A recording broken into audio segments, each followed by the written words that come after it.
Hello, my Storytimers, and welcome back to Storytime with Sarah Ann. Stories for children. Are we ready for another classical adventure? Let's go. Today we're reading Little Red Riding Hood, retold by Rob Lloyd-Jones, illustrated by Lorena Alvarez. Have you read this story before? It's a wonderful classical fairy tale. Do we have our listener ears ready? Let's go. Little Red Riding Hood.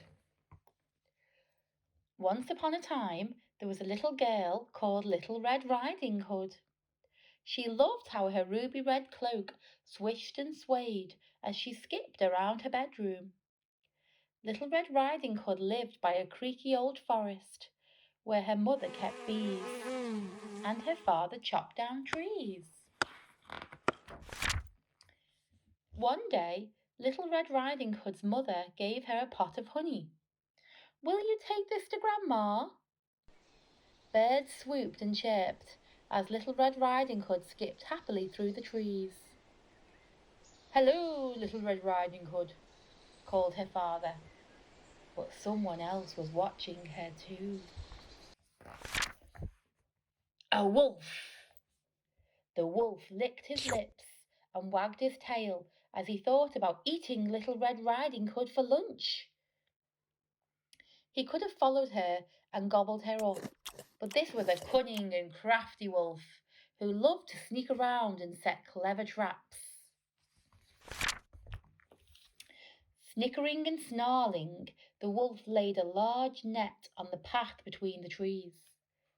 His tail twitched as Little Red Riding Hood skipped closer and closer and skipped right over the net. Mumbling and muttering, the wolf dug a deep hole and covered it with sticks and leaves. His eyes bulged as Little Red Riding Hood skipped closer and closer and skipped right over the hole. The wolf had one last plan. Grinning and giggling, he crept to Grandma's cottage and knocked on the door. He waited and waited and then gobbled Grandma up in one hungry gulp. "Delicious!" the wolf chortled. "Now for the main course." The wolf's grin grew wider as he pulled on Grandma's clothes and leaped into her bed. "I'm so crafty," he chuckled. "I'm the cleverest creature in the forest."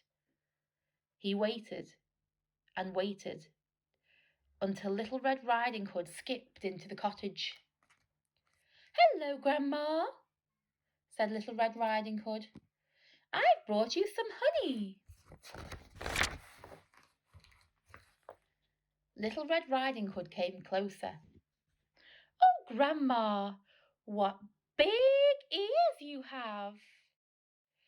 "All the better to hear you with, my dear," said the wolf. "Oh, Grandma, what big eyes you have!"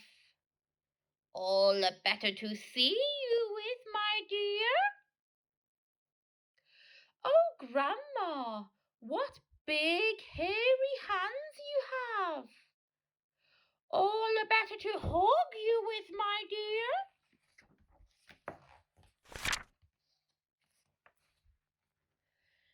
Little Red Riding Hood stepped back.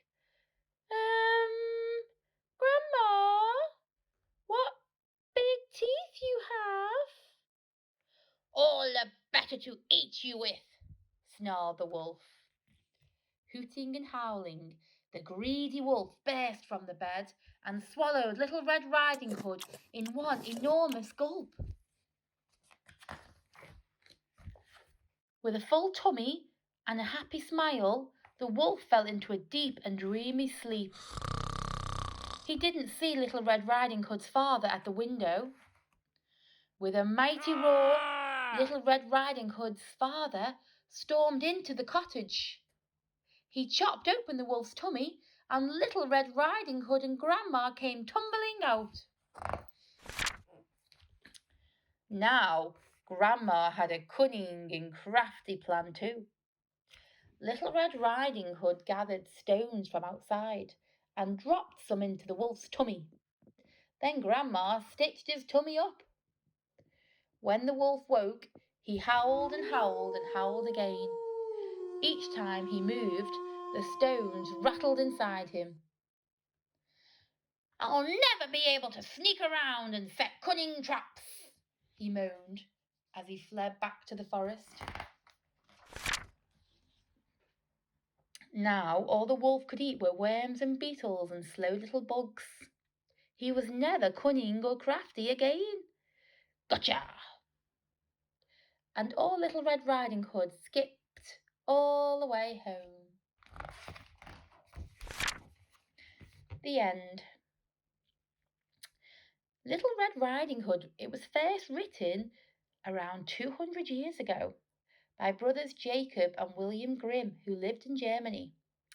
They also collected lots of other well-known tales, including Sleeping Beauty and Snow White, which, if you stay tuned at Storytime with Sarah Ann, you'll hear those stories too. That's all we have time for today. Hope you enjoyed the classical story tale of Little Red Riding Hood. Goodbye for now.